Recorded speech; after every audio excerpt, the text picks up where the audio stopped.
He kōna I purangi tēnei nā te reo irirangi o Aotearoa.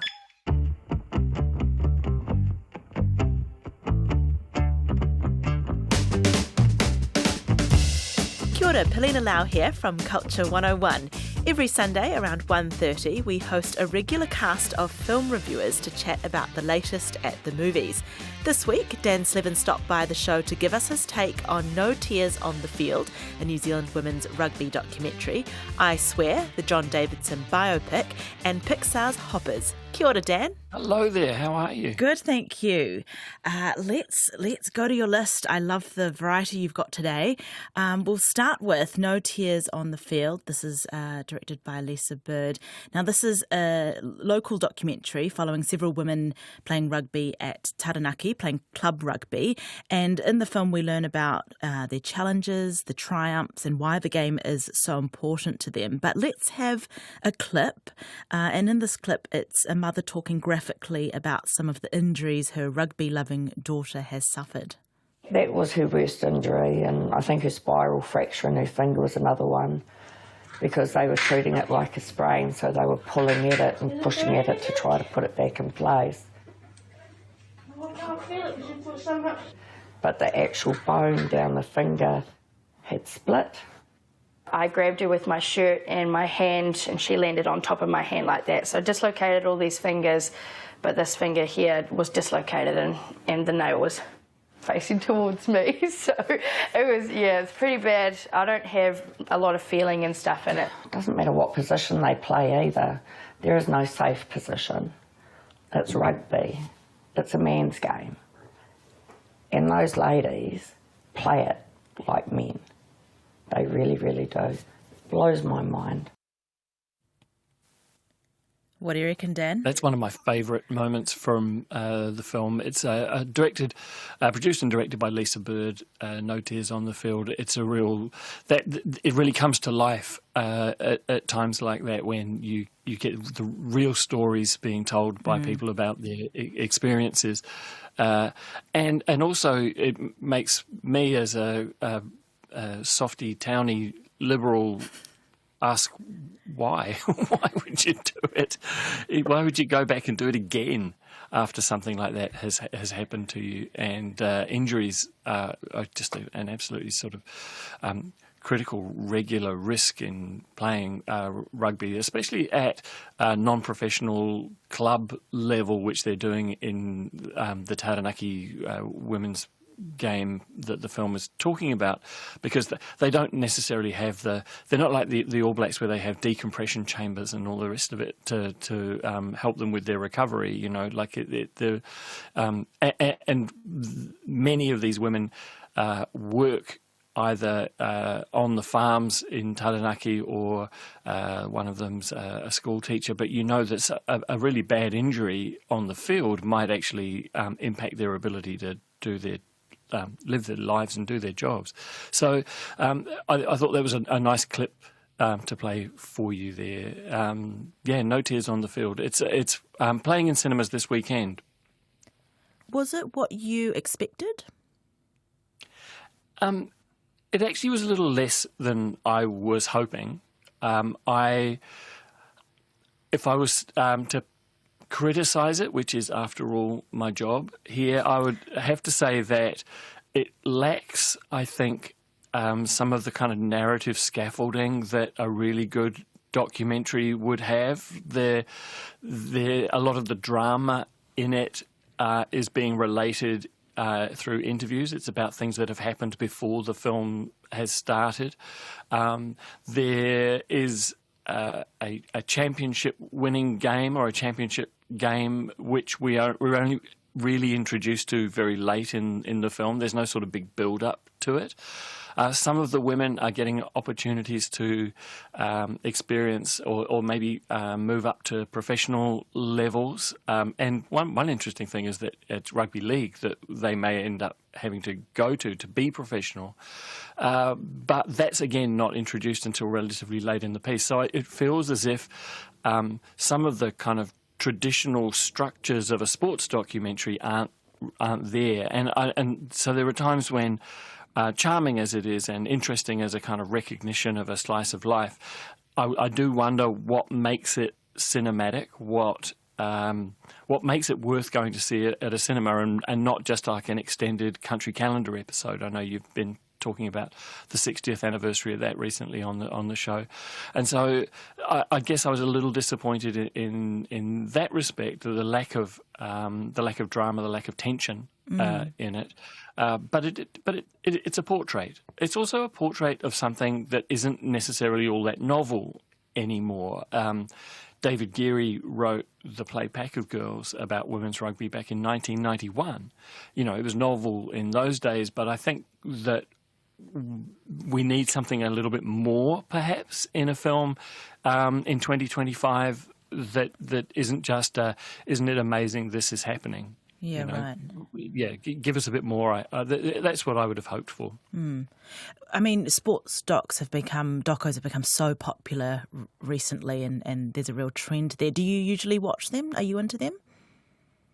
Look, I tend to avoid them because a lot of the sports docos, especially the ones that are appearing on the streaming services, they have been given access by the sporting codes, whether it's Drive to Survive, the Formula One, or I think there's a series of shows on Amazon about even one about the All Blacks that Taika Waititi produced, but they're given access, and I think that there's a certain amount of narrative being shaped by the subjects in films like that. But I am very fond of films that are talking about things that happened many years ago. I actually don't have it in front of me, so maybe somebody can look this up and help me out a little bit later on. But there was a film that came out a couple of years ago which was about the first Women's Soccer World Cup in 1970, and that I found really appealing because I genuinely had no idea that had ever happened. Yeah. Okay, let's move on to your second film this week, which is I Swear by Kirk Jones. Now, this is the biopic or biography of Tourette's syndrome sufferer, activist and educator John Davidson, and the actor Robert Aramayo won the BAFTA for Best Actor here. Let's have a listen to a clip, which is John Davidson visiting his friend's family and for the first time learning that people can see past his condition. It's good food. Thanks, John. Dory's dying of cancer. Sorry, Dory. Oh, fuck off, you cunt. Sorry, everyone. Right, John. If you're going to visit us more often, which, you know, I hope you are, I need to speak to you about your language. Aye, okay. We have one rule in this house. And that's if you do anything you can't help, you never, ever have to apologise for it. You know, if you're out in the street and, you know, with people who don't understand you, then fine, you know, apologise, whatever. But in this house, where we know you can't help it, you know, where we know you don't mean it, well, it all means diddly squat. It's the apologise that drives me mad. You don't need to apologise. Okay?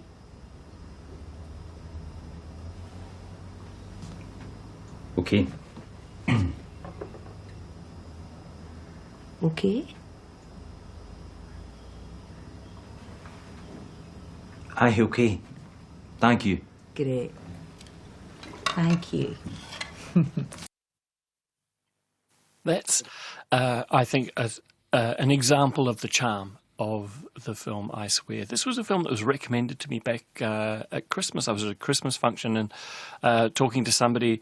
They had been in the UK and watched it when it was released in cinemas there, and he was telling me basically that the moment this arrives in New Zealand cinemas, I had to go and see it. And it's currently in previews. It actually gets a full release in cinemas from Thursday, but I know a lot of people will have caught it in the British and Irish Film Festival last year as well. And a very, very easy film to recommend.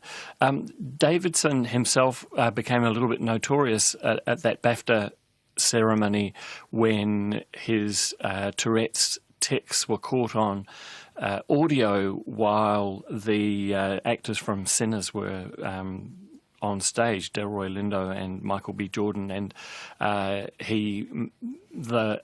unwittingly and unwillingly made some comments that were quite offensive to people, and there was the sense afterwards that the BBC hadn't looked after either him by leaving a microphone close to him, or Jordan or Lindo, because they had no way to understand what was going on. There was just somebody yelling from the back of the hall.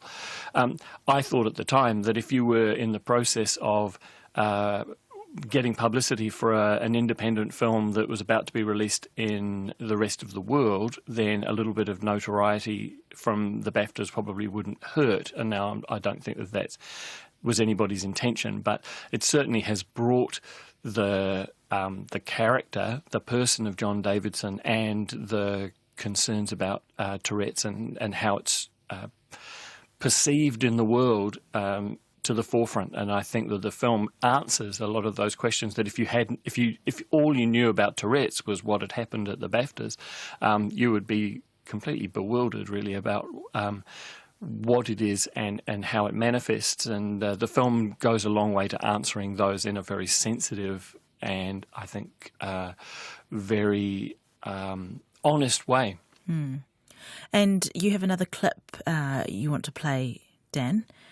I Can you tell us do, about this? because one of the strengths of this film is the appearance about halfway through of the great Scottish actor Peter Mullen. And Peter Mullen is one of those actors. I do a segment every Friday night with Emil Donovan on Nights, and we have this kind of semi-regular topic, which is like actors who make everything better just by turning up.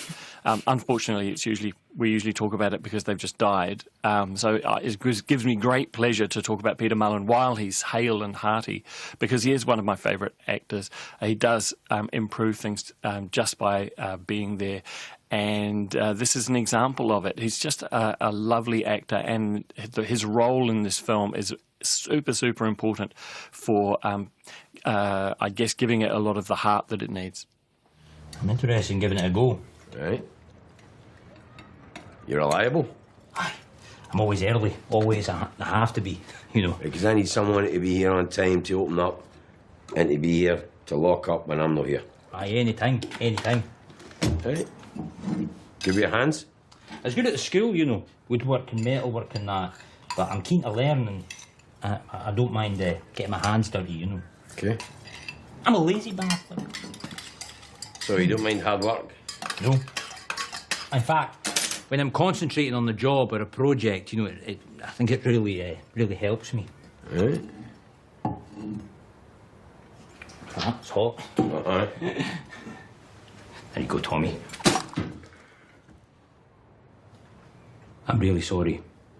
I'll take that one. Aye. Aye, that's a good idea.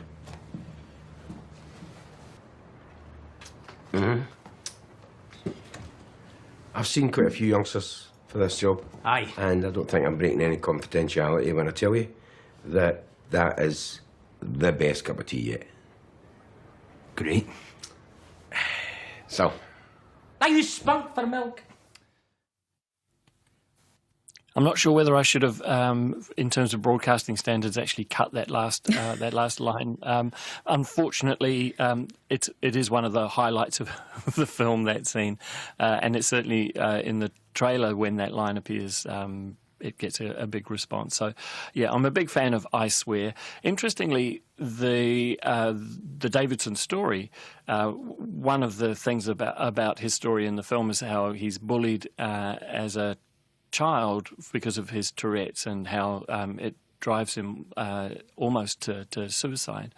But in real life, he was bullied, but he was bullied because he'd already been in a television documentary about his condition, and therefore he was kind of well known in the community already, and that so a complexity that the film, I think, rather wisely just avoids. Yeah, and for those who may recognise Peter Mullen, he's also in After the Party, the local series here with Robin Malcolm, which of course did very well last year, and I urge you to see it if you haven't watched it. It's a television show.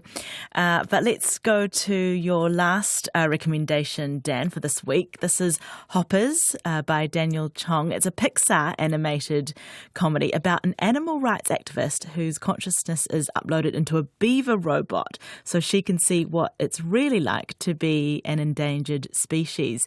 We've got a clip here. This is Mabel in her beaver identity, getting some early lessons about life and community around the pond. With all these animals living in one little pond, we needed some rules to make it work. You want to live here, you better learn them too. But I don't want to live here. I just want Pond to... rule number 1, don't be a stranger. It's harder to be mad at someone if you know their name. Looking good, Ron. Oh, thank you, sir. You too, Fran. Tom, Laquan, Rosie, Tamara, Prudence, Maddie, Pete, Peter, Petey, Sasha, Kat, Matt, Tombo. Oh, hey there, George. And hello to you, Steve. That's pond rule number 2. When you gotta eat, eat. Pond rule number 3, we're all in this together. How is that a rule? Well, it means no matter who you are, you look out for others who need looking out for. There. Pond rules. Uh-oh. It's 30 years since the very first Pixar digital animated film, Toy Story, came out late 1995.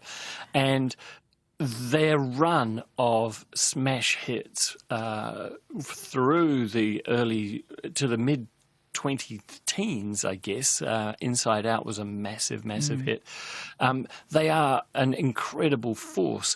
But I'm with a few other commentators who think that they're kind of losing their way a little bit at the moment. And Hoppers, I think, is an example of that. It used to be that a Pixar movie would have this fantastic central core idea, the conceptual aspect of it, and then they would work really, really hard to deliver on the promise of that concept. Sometimes they wouldn't quite make it. The third acts were often a problem for them. But I feel like Hoppers sort of falls down around the second act, in the middle, really, as well as, and then comes to a little bit of a strong finish at the end. But I feel like they've got this brilliant idea, the idea of human consciousness being basically uploaded or downloaded, I'm not sure which is the right way to put it, into a robot that resembles, in this case, a beaver. Beavers are fantastic, and I think the more heroic beavers we have on film, the better. They're incredible animals, and the film is really good about their contribution to the ecosystem of nature in that respect. But it gets kind of bogged down in plot. Mabel is trying to prevent a motorway from being built through her favourite glade where she used to spend time with her grandmother, and there's a bad guy, the mayor, who is the antagonist, played by John Hamm, and it just kind of it doesn't stay true to its original intention, if you know it. Right, if you know what I it was mean. promising. Yeah, and it's fun. I saw it at a packed screening yesterday. It's in previews at the moment and then opens properly again on Thursday. It was a packed screening, and I felt like the people who responded to it best were the younger audience, the 7 to 11s maybe, rather than the 11 to 14. The animation is good as it always is. The creature design is amusing and cute, and I think young people of a certain age are going to want their Mabel plushie when birthday comes around.